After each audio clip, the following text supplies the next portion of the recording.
نحمده ونستعينه ونستغفره ونعوذ بالله من شرور أنفسنا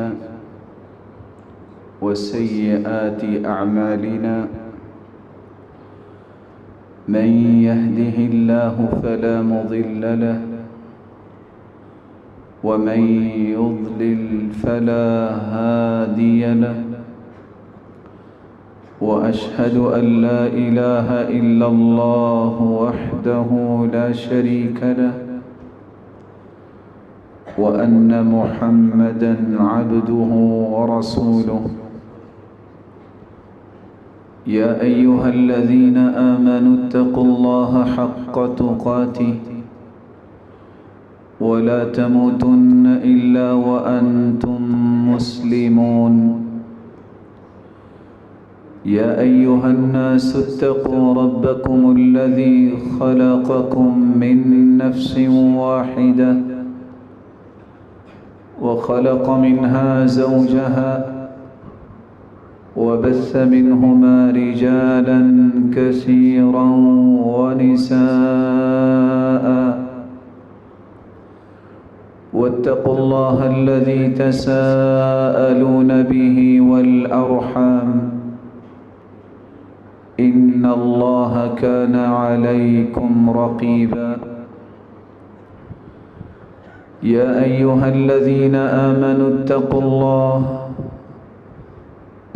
الله وقولوا قولا سديدا يصلح لكم أعمالكم ويغفر لكم ذنوبكم، ومن يطع الله ورسوله فقد فاز فوزا عظيما. أما بعد، فأعوذ بالله من الشيطان الرجيم. الرحمن على العرش استوى. وقال الحق سبحانه وتعالى: الذين يحملون العرش ومن حوله يسبحون بحمده ويؤمنون به ويستغفرون للذين آمنوا ربنا وسعت كل شيء رحمة وعلما فاغفر للذين تابوا واتبعوا سبيلك وقهم عذاب الجحيم.